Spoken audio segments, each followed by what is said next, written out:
అతని ఇంటర్వ్యూలు డిజిటల్ ప్లాట్ఫామ్లో కొన్ని కోట్ల వ్యూస్ని సొంతం చేసుకుంటున్నాయి. మహాకుంభ్ అసలు ఇది ఇలానే జరుగుతుందా? పురాణాల్లో ఇలా జరగాలని ఉందా? ఇదేనా హైప్ కోసం చేస్తున్నారా? ఫర్ యువర్ కైండ్ ఇన్ఫర్మేషన్, పురాణాలలో కానీ వేదాలలో కానీ కుంభమేళాకు సంబంధించిన ఇన్ఫర్మేషనే లేదు. క్షీరసాగర మదనంలో అమృతం వెలికి వచ్చిందని, ఆ అమృతం చిందడం వలన అక్కడ ఎవరో పూసలు అమ్ముకోవడానికి ఎవరో ఒక పిల్ల వస్తే వెనకబడ్డారు. ఏమి దౌర్భాగ్యం ఇది! అంత గడ్డకట్టే వాటర్లో నాగసాధువులు స్నానం చేయటము, అంత కఠిన దీక్ష. అమ్మాయి, నువ్వు గడ్డకట్టే వాటర్లోనే అంటున్నావు. దా నాతోటి, నేను చూపిస్తాను నీకు. హిమాలయాలకు వెళ్దాం, బట్టలు లేకుండా తపస్సు చేసేది. కొన్ని కోట్లలో నాగసాధు వాళ్ళు అసలు ఎక్కడి నుంచి వస్తున్నారో ఏంటో అర్థం కాదు. హీరోయిన్ కూడా సన్యాసం తీసుకుంది. ఆవిడ జీవిత సత్యాన్ని తెలుసుకునేదానికి మనిషి చాలా తపన పడుతుంటాడమ్మా. ఒక అతన్ని గురించి చెప్తాను, పాల్ బ్రంటన్. ఆయన సీక్రెట్ ఇండియా అని ఒక బుక్ రాశాడు. ఆయన చూసినటువంటి విషయాలన్నింటినీ రాశాడు.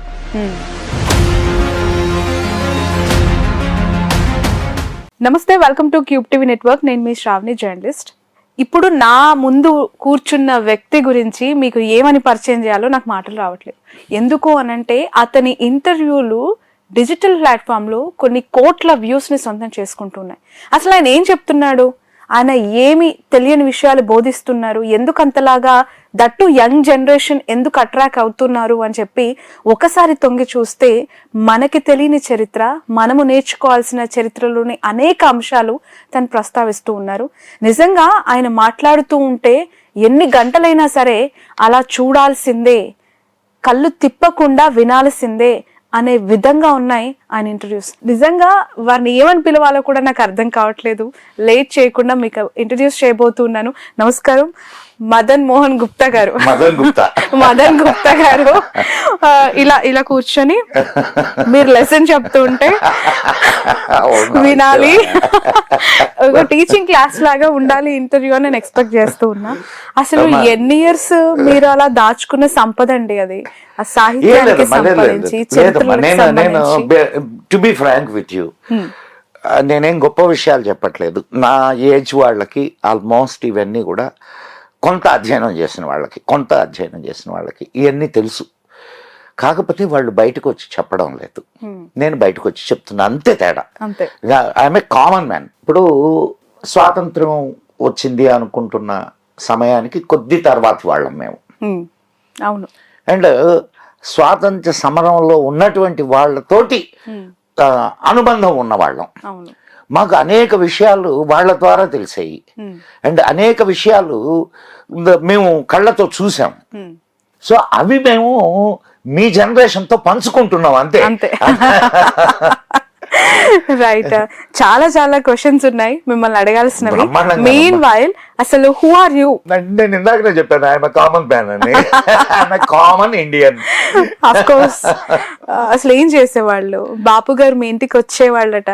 బాపు గారు చాలా చాలా రేర్, ఆయన ఎవరు ఇళ్ళకి వెళ్లకుండా చాలా నిర్బంధంగా, చాలా ఇంట్రోవర్ట్ గా ఉండే వ్యక్తి. And he's very rarest person I can say. So మీ ఇంటికి రావటం, మీరేమైనా చరిత్రకారులా లేదంటే చిత్రకారులా? ఆర్టిస్ట్. నేను బొమ్మలు వేస్తాను, బొమ్మలు చెక్కుతాను. రెండు నాకు అదొక భగవంతుడు ఇచ్చిన కళ.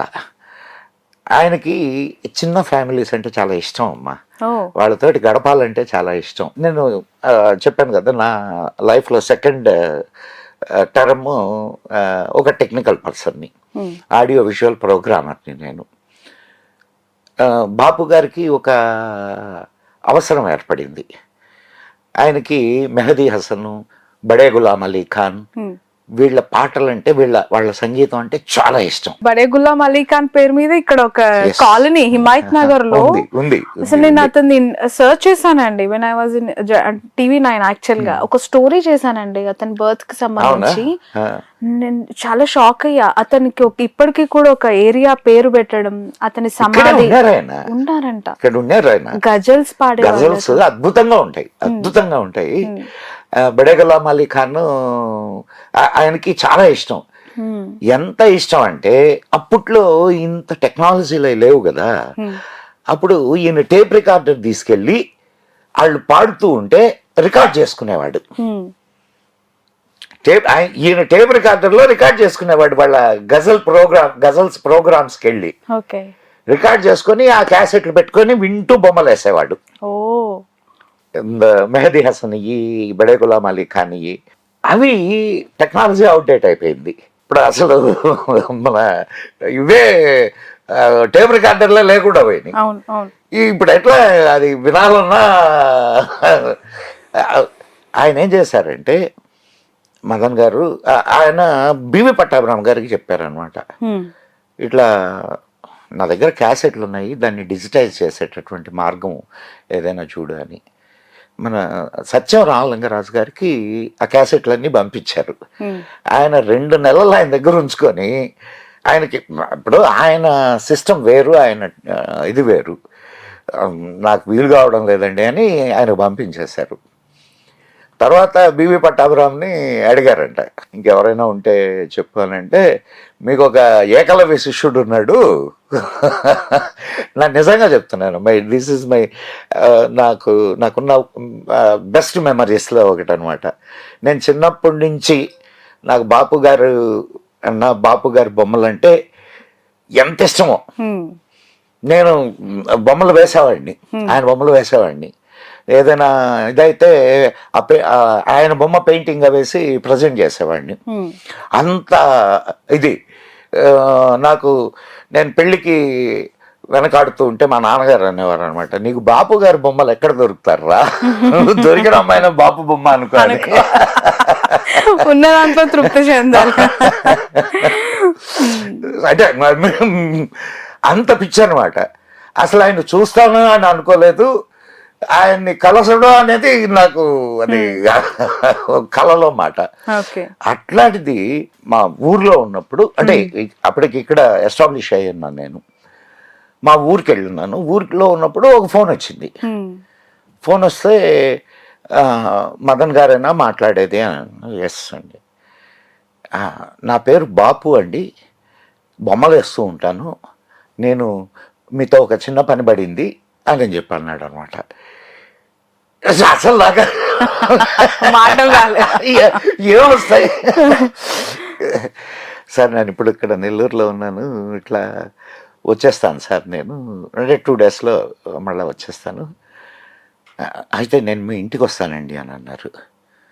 ఆయన ఏంది మా ఇంటికి రావడం ఏంది సార్ చెప్పాను నేను. Sir, I'm a common man, ఒక మిడిల్ క్లాస్ హౌస్, నాది చాలా చిన్న ఇల్లు, మీలాంటి వాళ్ళు వచ్చే అంత ఇల్లు కాదు సార్, మీరు చెప్పండి నేను వస్తాను మీ దగ్గరికి అని అన్నా. అంటే కాదయ్యా నేను వస్తా, నువ్వు అడ్రస్ పంపించు అని అన్నాడు. నేను అప్పటికీ హెసిటేట్ చేస్తూనే ఉన్నా, ఆయన మన ఇంటికి రావడం ఏందమ్మా, ఏదైనా పని ఉంటే పిలిస్తే మనం వెళ్ళాలా అంటే అంత ఆయన డౌన్ టు ఎర్త్ మనిషి.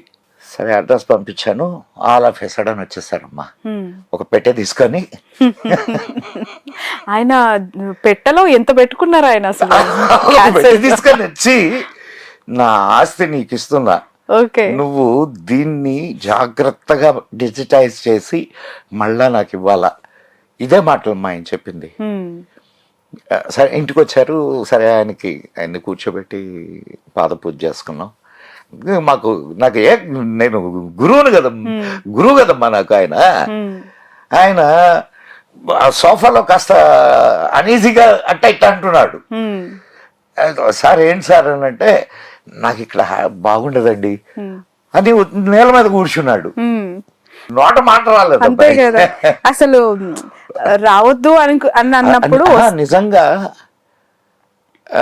ఆయన అన్నాడు, తర్వాత సరే ఆ డిజిటైజ్ చేయడం అండ్ బడే గులాం అలీ ఖాన్ దానికి MP3లో కన్వర్ట్ చేసాం అనమాట మొత్తం క్యాసెట్స్ అన్ని. ఓకే. క్యాసెట్స్ అన్ని ఇప్పటికీ ఉంది నా దగ్గర డంప్. చెప్పారు ఆయన, మీ ఇష్టం వచ్చిన వాళ్ళకి పంచుకోండి అని చెప్పారు అనమాట. దానికి నేను ఒక ఇది క్రియేట్ చేస్తే ఆయన బొమ్మ వేసి పంపించి నాకు ఈ బొమ్మ పెట్టండి అని అన్నారు. నా బొమ్మ వేశారు ఆయన. ఇప్పుడు ది మదన్ గుప్తా ఛానల్ ఉంది నాది, దానికి లోగో ఉంటుంది, లోగో ఆయన వేసిన బొమ్మ నాది. Very nice. ఇంతకు మించి ఏం కావాలి, నిజంగా ఏ కలర్ వేసి చూడు మీరైతే. అప్పటి నుంచి తర్వాత వారానికి 2-3 సార్లు మేము మాట్లాడుకునే వాళ్ళం. నేను ఎప్పుడు మాట్లాడినా మదన్ గారు మీరు చేసిచ్చిన పాటలే వింటూ నేను బొమ్మలు వేసుకుంటున్నానండి అంటాడు. ఆయన ఇంకొక చిన్న ఇది చెప్తానమ్మా, ఆయన మా ఆఫీస్కి వస్తానన్నాడు. చెప్పాను నేను, ఆఫీస్ మాది డస్ట్బిన్ లాగా ఉంటుందండి,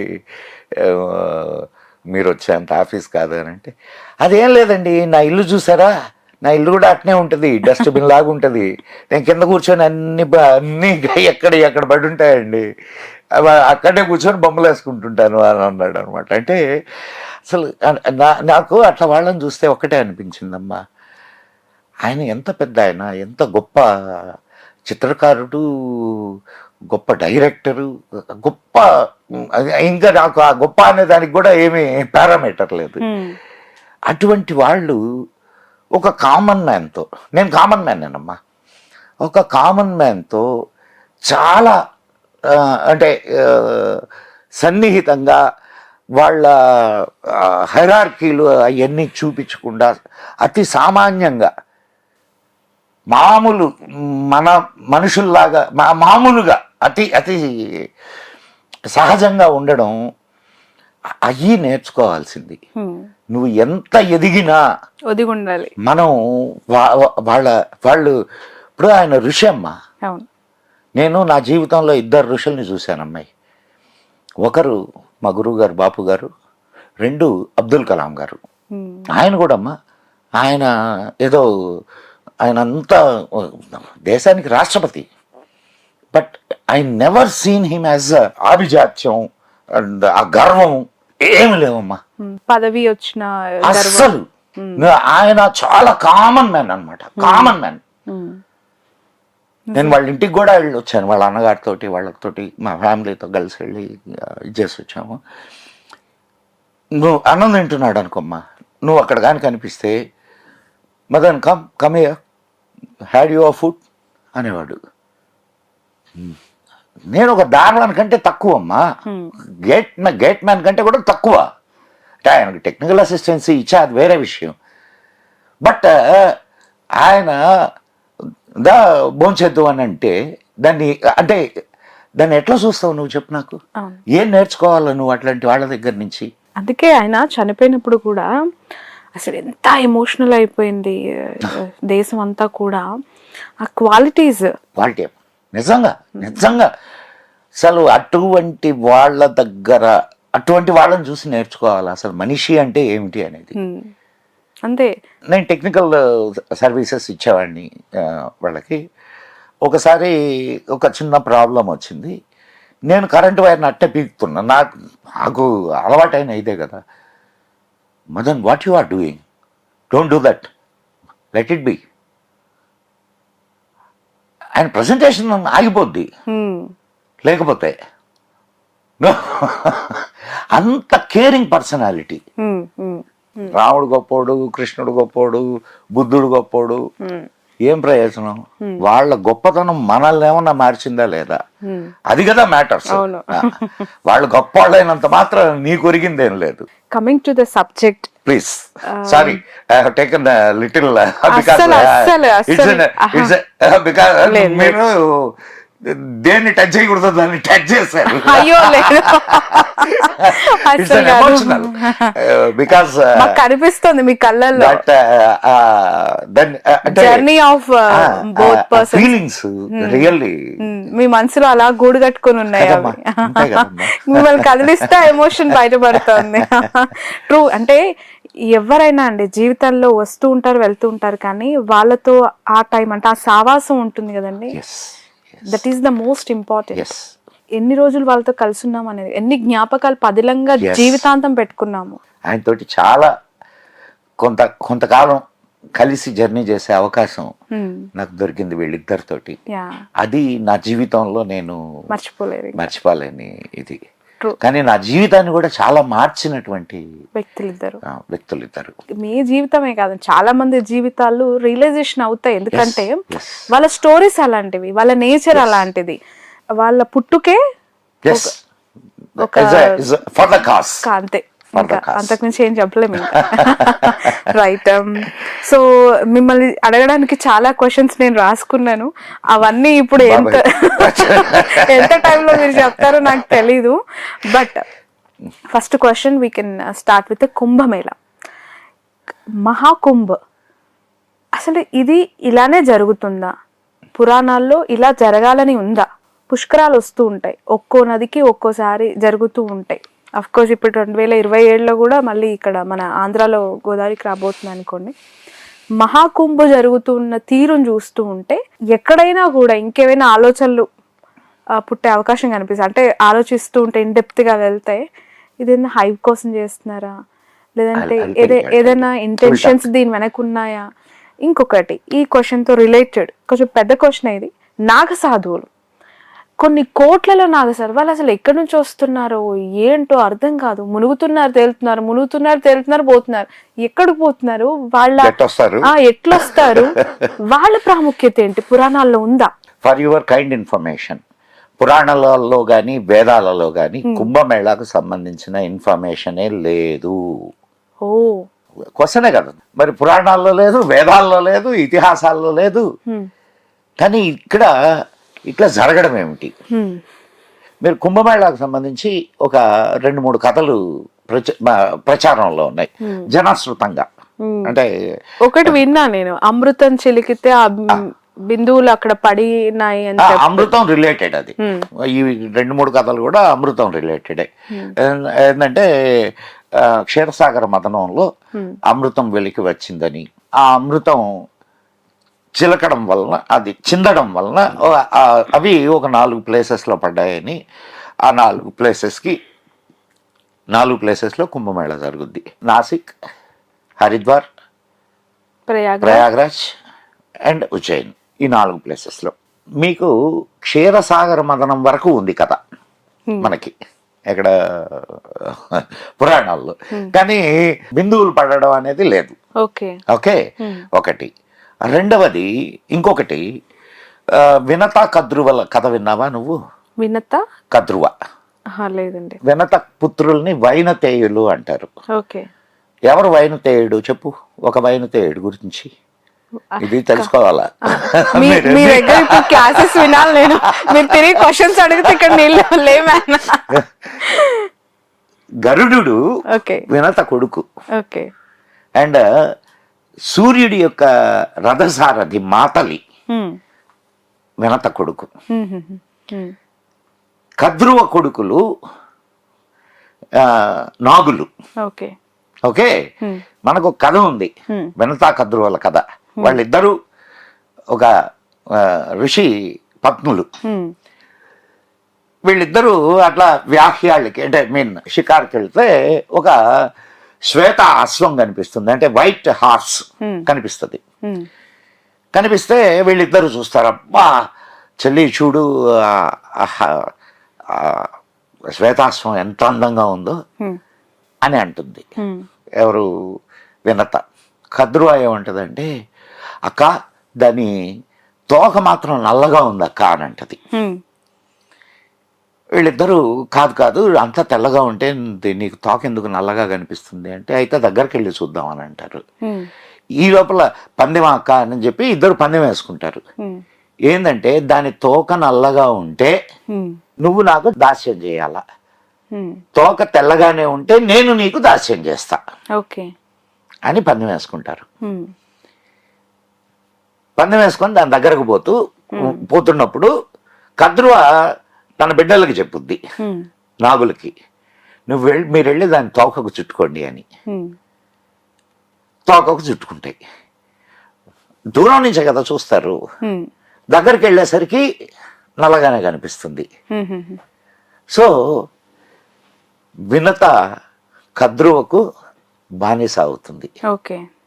అప్పుడు గరుడు అడుగుతాడు, అమ్మా నీ దాస్యం తీరేటటువంటి ఇది అడుగమ్మా పిండిని అని అడుగుతుంది. అడిగితే ఆమె ఏం కండిషన్ పెట్టుద్దంటే, నువ్వు అమృతం తెచ్చి నా బిడ్డలకి ఇస్తే నేను మీ అమ్మని నాకు ఇస్తే అమృతం తెచ్చి నాకు ఇవ్వు, నేను మీ అమ్మని దాస్యం నుంచి రిలీజ్ చేస్తాను అని. ఓకే. సో అమృతం తెచ్చి ఇవ్వడానికి ఇతను స్వర్గానికి వెళ్ళి అమృతం తీసుకొని వస్తుంటాడు. ఇంద్రుడు అడ్డగిస్తాడు. ఇంద్రుడు అడ్డగిస్తే ఇంద్రుడితో జరిగే పోరులో 4 చుక్కలు కింద పడతాయి. ఇది కథ, రెండో కథ. ఇంకా మూడో కథ ఏందంటే, అంటే అఫ్ కోర్స్ అవి నాగులకు దక్కకుండానే మళ్ళా తీసుకెళ్లిపోతాడు ఇంద్రుడు. తెచ్చి ఇస్తాడు, ఇచ్చిన వెంటనే మళ్ళా ఇంద్రుడు తీసుకెళ్లిపోతాడు.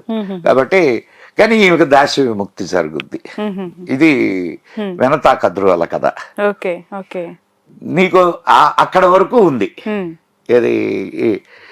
కానీ అప్పుడు ఇంత యుద్ధం చేసేటప్పుడు 4 చుక్కలు పడ్డాయి అనేది లేదు. ఓకే. 2. మూడో కథ ఏందనంటే, ఇంద్రుడు అమృత భాండాన్ని విష్ణుమూర్తికి చేర్చమని గరుడుకి ఇస్తాడు. గరుడు వెళుతూ వెళుతూ దారిలో 4 చోట్ల ఆగుతాడు. ఓకే. ఆ 4 చోట్లు ఇవి ప్రయాగ్రాజ్, నాసిక్. ఇది అంటే ఇది జనశ్రుతంగా ఉన్న కథలు. దీంట్లో ఇవి పురాణాల్లో లేవు, ఎక్కడ చెప్పబడలేదు. అంటే ఆ క్షీరసాగర మదనం ఉంది, ఇదంతా ఉంది, కానీ సింబాలిక్ గా చెప్పబడ్డది వ్యవహారం. ఏంటి ఆ సింబాలిజం ఏందో అది కూడా ఒకసారి చెప్తాను మీకు. క్షీరసాగర మదనం ఎన్ని రోజులు జరిగింది? 12 రోజులు జరిగింది. 12 రోజులు. 12 రోజులు దేవతలకి, మనకు 1 సంవత్సరం అంటే 365 రోజులు, దేవతలకు 1 రోజు. సో దేవదానవుల ఇది కదా జరిగింది. అది వాళ్ళ 12 రోజులు మనకేమవుతుంది? 12 సంవత్సరాలు అవుతుంది, అంతే కదా. 1 రోజు వాళ్ళకి, మనకు 1 సంవత్సరం.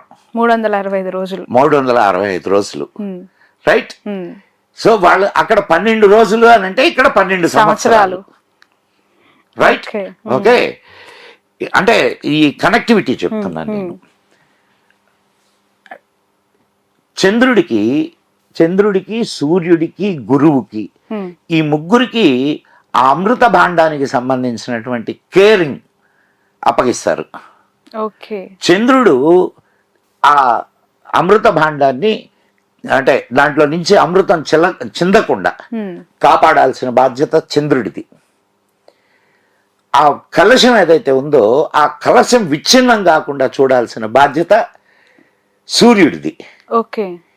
ఆ కలశం వేరే వాళ్ళకు వెళ్లకుండా, అన్యుల పాలు కాకుండా రక్షించాల్సిన బాధ్యత గురువుది. సో 12 సంవత్సరాలు గురువు, సూర్యుడు, చంద్రుడు, ఈ ముగ్గురికి సంబంధించే ఈ 4 చోట్ల కుంభమేళాలు జరుగుతాయి. అర్థమైందా? కుంభరాశిలోకి గురువు వచ్చినప్పుడు, గురువు సంవత్సరానికి ఒక్కసారి ఒక హౌస్ మారుతాడు. కుంభరాశిలోకి గురువు వచ్చినప్పుడు గంగానదికి కుంభమేళా జరుగుతుంది. అండ్ సింహరాశిలోకి వచ్చినప్పుడు గురువు 2 చోట్ల జరుగుద్ది, నాసిక్ అండ్ క్షిప్ర, ఉజ్జయిని. అట్లా గురువు యొక్క ఇది సూర్యుడు, చంద్రుడు వీళ్ళ స్థానాలని బట్టి ఆ ప్రయాగరాజ్లో కుంభమేళా జరుగుద్ది. ఒక్కసారి జరిగితే మళ్ళా గురువు అదే ప్లేస్ కు వచ్చినప్పుడు మళ్ళా జరుగుతుంది. సో ఒక్కసారి సూర్యుడు చుట్టూ గురువు తిరిగి రావడానికి 12 సంవత్సరాలు పడుతుంది. సో 12 సంవత్సరాలకి ఒక్కసారి కుంభమేళ జరుగుతుంది. ఇది నీకు అసలు ఏంటి అంటే ఇప్పుడు 12 సంవత్సరాలకు వచ్చేవి పుష్కరాలు కూడా అంటున్నారు. అది సంవత్సరానికి ఒకసారి వస్తాయి. అది అది అది కూడా చెప్తాను. 12 సంవత్సరాలకి 12 నదులకి ఓకే ఒక్కొక్క నదికి ఒక్కొక్క సంవత్సరం పుష్కరం వస్తుంది. అవును అవును. ఓకే, అసలు ఏమిటి ఈ పుష్కరాలు, ఏమిటి ఈ మేళాలు, ఏమిటి ఈ మనుషులు వెళ్ళడం ఏమిటి, మునగడం ఏమిటి, ఇది కదా. ఇది ఏంటంటే మనకు మన మన మన సంస్కృతిలో శ్రావణి మెయిన్గా నదులకి చాలా ప్రాముఖ్యం ఉందమ్మా. అవునా కదా? నదుల్ని మనం పవిత్రమైన వాటిగా భావిస్తాం. నదీమ తల్లి అంటాం మనం. సో అటువంటి నదీ తీరాల్లో ఇప్పుడున్నంత కమ్యూనికేషన్ అప్పుడు లేదు. అవునా కదా? సో వీళ్ళు 12 సంవత్సరాలు ఎక్కడెక్కడో సాధనాలు చేస్తారు. వీళ్ళే కాకుండా సైంటిస్టులు కూడా, విద్వాంసులు కూడా. ఇప్పుడు ఋషులు అంటున్నాం కదా మనం. ఋషులు అనేవాళ్ళు సైంటిస్టులు. వాళ్ళు చేసిన పరిశోధనలు ఈ 12 సంవత్సరాల్లో కొంత ఇన్ఫర్మేషన్ ఉంటుంది. వీళ్ళు సాధువులు సంతులు చేసినటువంటి సాధనలు, వాళ్ళు తెలుసుకున్నటువంటి జ్ఞానం, లేదా వాళ్ళు తెలుసుకున్నటువంటి వాళ్ళ ఎక్స్పీరియన్సెస్, ఇవన్నీ కూడా ఉంటాయి. ఇవన్నీ మొత్తం దేశం మొత్తం మీద నుంచి సాధువులు ఒక్క చోట చేరుతున్నారు, ఋషులు ఒక్క చోట చేరుతున్నారు. దేశం మొత్తం నుంచి, బాగా గుర్తుపెట్టుకోమ్మా, దేశం మొత్తం నుంచి ఒక్క చోట చేరుతున్నారు. సో విజ్ఞానం అంతా, అటు భౌతిక విజ్ఞానం కానీ ఇటు ఆధ్యాత్మిక విజ్ఞానం కానీ, ఇది అంతా ఒక్క చోటుకు వస్తుంది. ఒక్క చోటుకు వచ్చి అక్కడ ఏం జరుగుద్ది? అక్కడ డిబేట్స్ జరుగుతాయి, చర్చలు జరుగుతాయి.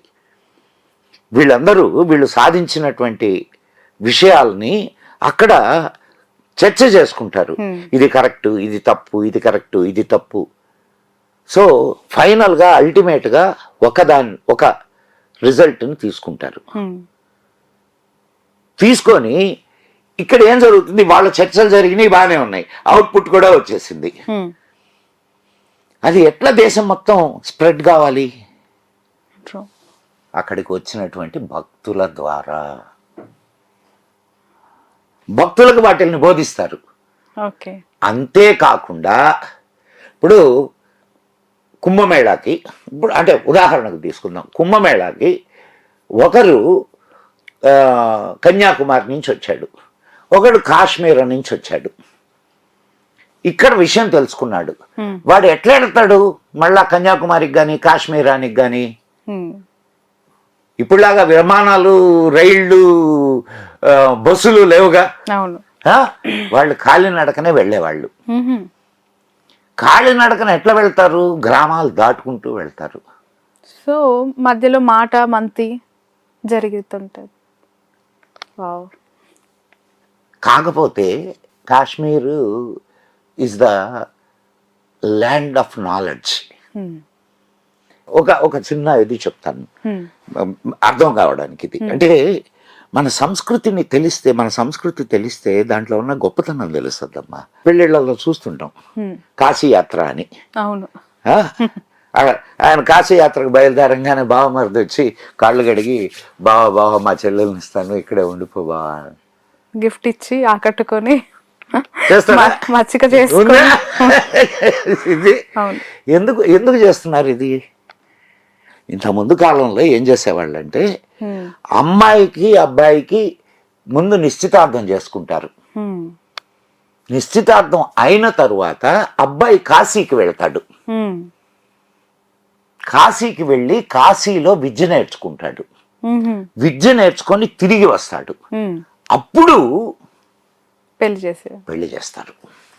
ఇప్పుడు నీకు ఇదేంది సార్, దీనికి దానికి ఏం సంబంధం సార్? పెళ్లికి కాశీకి పోయి రావడానికి సంబంధం ఏంది సార్? బాగా ఆలోచించు నువ్వు. ఇప్పుడున్నటువంటి దాన్ని ఒకసారి మర్చిపో. ఇప్పుడున్నటువంటి సొసైటీని, ఇప్పుడున్నటువంటి సిస్టమ్స్ ని, వీటిని మర్చిపో కొంచెంసేపు. వాడు కాళీ నడకన వెళ్తాడు, అవునా? ఇది విద్యార్థి కదా, కాళీ నడకన వెళ్తాడు కాశీకి. కాళీ నడకన వెళ్తూ ప్రతి ఊర్లో ఆగి భిక్ష తీసుకుంటాడు.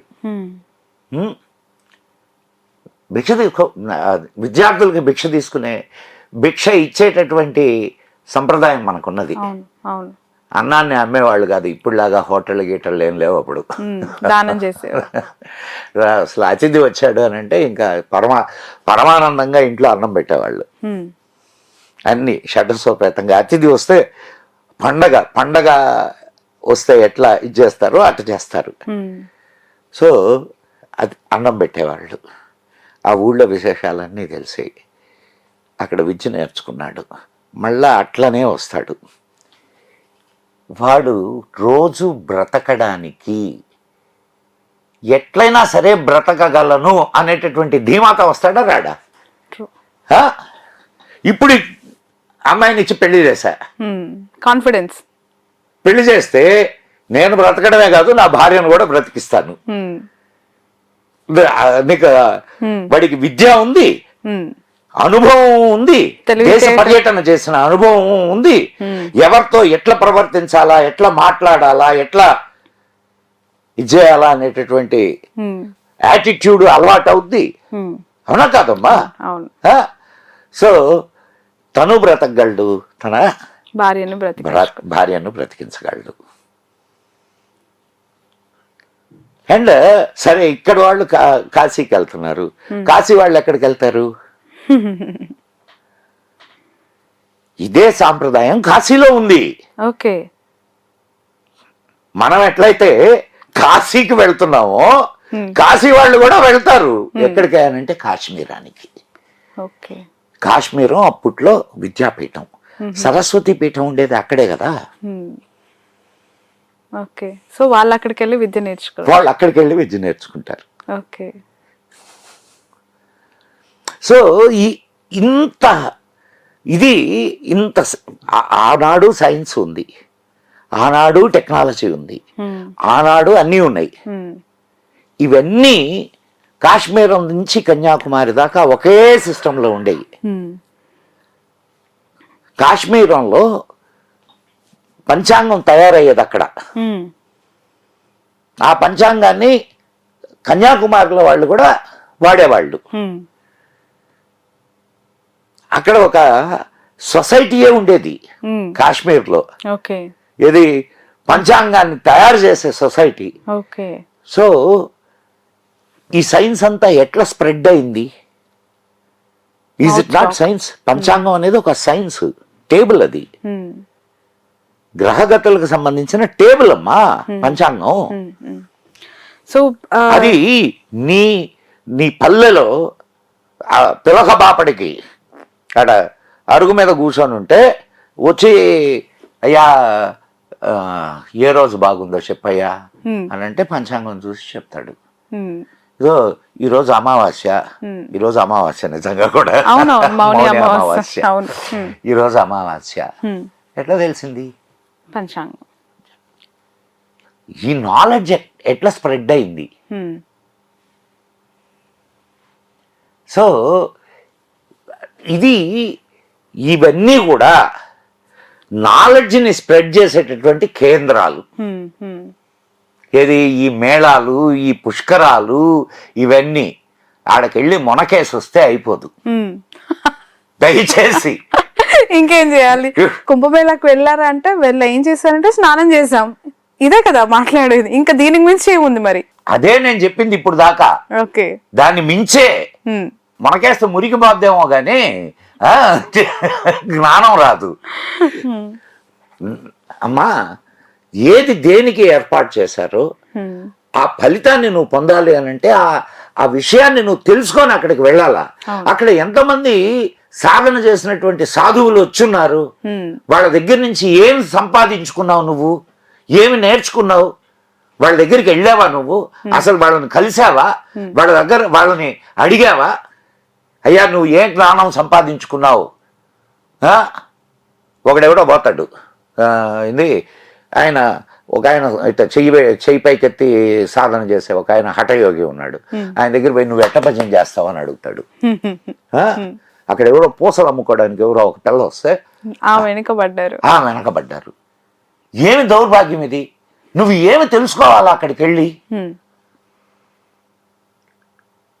ఇప్పుడు ఏదైనా ఒక పర్పస్ ఉంటుందమ్మా. ఆ పర్పస్ సర్వ్ కాకుండా నువ్వు ఎంత చేసి ఏం ప్రయోజనం? అంత గడ్డకట్టే వాటర్ లో నాగసాధువులు స్నానం చేయటము, అంత కఠిన దీక్ష. అమ్మాయి నువ్వు గడ్డ కట్టే వాటర్ లోనే అంటున్నావు. దా నాతోటి, నేను చూపిస్తాను నీకు. హిమాలయాలకు వెళ్దాం. మంచులో నువ్వు 2-3 స్వెట్టర్లు వేసుకొని గట్టిగా బిగించుకొని ఉండే, నీ శరీరంలో ఎక్కడ ఒక్క ఇంచు కూడా బయటకు రాకుండా, కళ్ళు మాత్రం కనిపించేటట్టు, ముక్కులు గాలి పీల్చుకునేదానికి, నోరు ఇదయ్యేదానికి మాత్రం పెట్టుకొని వెళ్లాల్సిన ప్రదేశాల్లో బట్టలు లేకుండా తపస్సు చేసేటటువంటి సాధువుల్ని నేను చూపిస్తాను రా. ఎట్టున్నారంటావు? ఏంటనుకుంటున్నావు సాధన?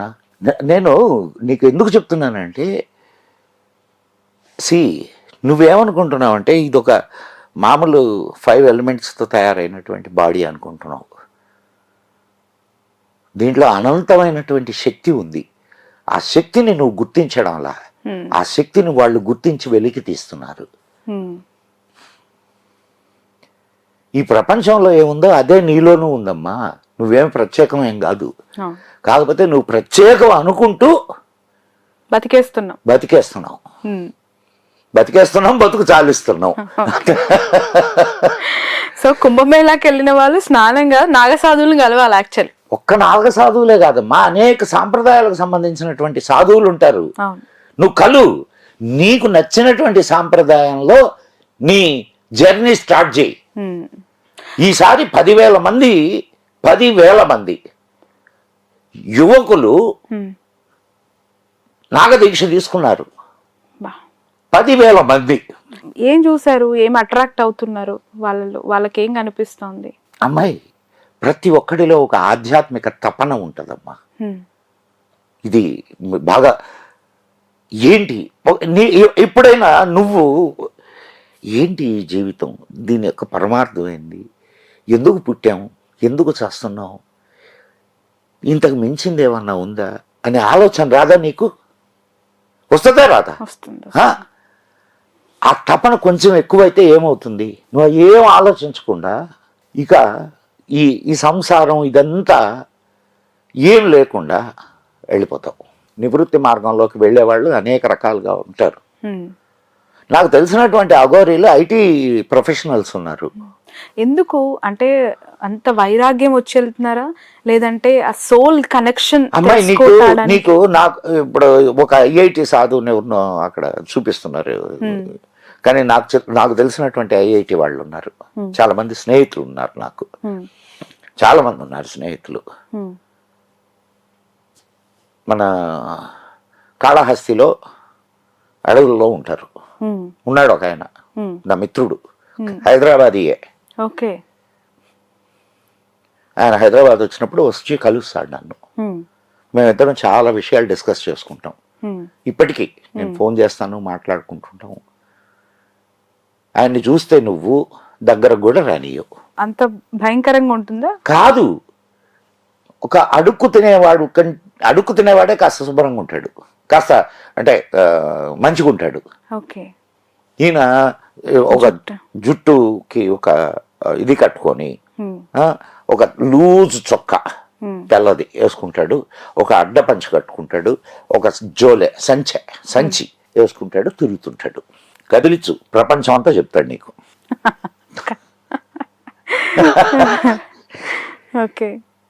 చాలా మంది ఉన్నారమ్మా. అది ఇంకొక సెట్ ఆఫ్ పీపుల్ ఉన్నారు, ఐఐటి పీపుల్. వాళ్ళు సేవ చేస్తారు. వాళ్ళకి ఒక ఆర్గనైజేషన్ కూడా ఉంది. వాళ్ళు సంవత్సరానికి ఒకసారి ఇక్కడ డబ్బులు అయిపోతున్నాయి, సేవ చేయడానికి తెచ్చాను పెట్టుకున్న డబ్బులు అయిపోతున్నాయి అంటే అమెరికా వెళ్ళిపోతారు. అమెరికా వెళ్ళిపోయి 2-3 సంవత్సరాలు పనిచేస్తారు, మళ్ళీ వస్తారు. మళ్ళీ డబ్బులు సంపాదించుకొని వచ్చి ఇక్కడ సేవ చేస్తారు. ఓకే. మరి ఎందుకు అంటే వాళ్ళల్లో తపన. ఇప్పుడు ఒక పీక్ స్టేజ్కి వెళ్ళావమ్మా, నీకు ఆ తర్వాత ఏంది? నువ్వు సైన్స్ కి కూడా ఒక పరిధి ఉంది. ఆ పరిధి దాటితే ఏంది ప్రశ్న వస్తుందా రాదా? ఓకే. ఆకాశంలోకి రాకెట్లు వదిలేటటువంటి ఇస్రో వాళ్ళు కూడా, అవునా కదా, రాకెట్ సైన్స్ గొప్ప సైన్సే కదా, వాళ్ళు కూడా రాకెట్ వదిలే ముందు చెంగాళమ్మ గుడికి వెళ్ళి దండం పెట్టుకొని పోతారు. అవును. కుటుంబము, సంబంధ బాంధవ్యాలు, ప్రేమ, ఆప్యాయతలు, ఇలా కదా మన హిందూ సంప్రదాయంలో కలివిడితనము, కలుపుగోలుతనం ఉండేది. ఇట్లా ఒంటరి జీవితానికి ఏదో ఆలోచిస్తూ వెళ్ళిపోతూ ఉన్న ఈ సంఖ్య ఎందుకు పెరుగుతోంది ఈ జనరేషన్లో? ఎస్పెషల్ దట్టు యూత్ చేతికొచ్చిన కొడుకు నాకు ఏదైనా చేస్తాడని తల్లిదండ్రులు ఆలోచించే లోపే సన్యాసం తీసుకుంటారు, వెళ్ళిపోతానంటారు. మొన్న బాంబే ఒక హీరోయిన్, ఒకప్పటి హీరోయిన్ కూడా సన్యాసం తీసుకుంది. ఆవిడ ప్రతి ఒక్కరికి ఏదో ఒక టైంలో వైరాగ్యం వస్తుంది, ఖచ్చితంగా వస్తుంది. నేను ఎప్పుడు అంటే ఆ వైరాగ్యం అప్పట్లో 60 ఏళ్ళకి 20 ఏళ్ళకి ఎందుకు వస్తుంది? నీకు అంటే పిల్లలు ఉన్నారు, 2 పిల్లల్ని చూసుకోవడంలో అవన్నీ మర్చిపోతావు, అర్థమైందా? నాకు పెళ్లి లేదు, పెటాకులు లేదు. దీని తర్వాత ఏంది జీవితం, జీవిత సత్యాన్ని తెలుసుకునేదానికి మనిషి చాలా తపన పడుతుంటాడమ్మా. దానికి ఒక అతన్ని గురించి చెప్తాను, పాల్ బ్రంటన్. పేరేనావా? Paul Brunton. ఆయన సీక్రెట్ ఇండియా అని ఒక బుక్ రాశాడు. మీకు మనకు తెలుగులో కూడా రహస్య భారతం అనేదో వచ్చింది. నేను ఇప్పుడు చాలా ఏళ్ల క్రితం చదివా. ఆయన భారతదేశానికి వచ్చాడు. ఆయన చూసినటువంటి విషయాలన్నింటినీ రాశాడు. ఇక్కడ ఉన్నటువంటి యోగుల్ని గురించి, ఇక్కడ ఉన్నటువంటి వాళ్ళ సాధనలను గురించి, వాళ్ళ గ్రేట్ దీని గురించి, ఫిలాసఫీస్ గురించి రాశాడు. చదువు నువ్వు ఆ పుస్తకం. రైట్. ఓకే. మరి ఆయన పరిశోధించడానికి వచ్చాడు ఇక్కడ. బాగా అర్థం చేసుకోమ్మా. కలిసిపోయాడు.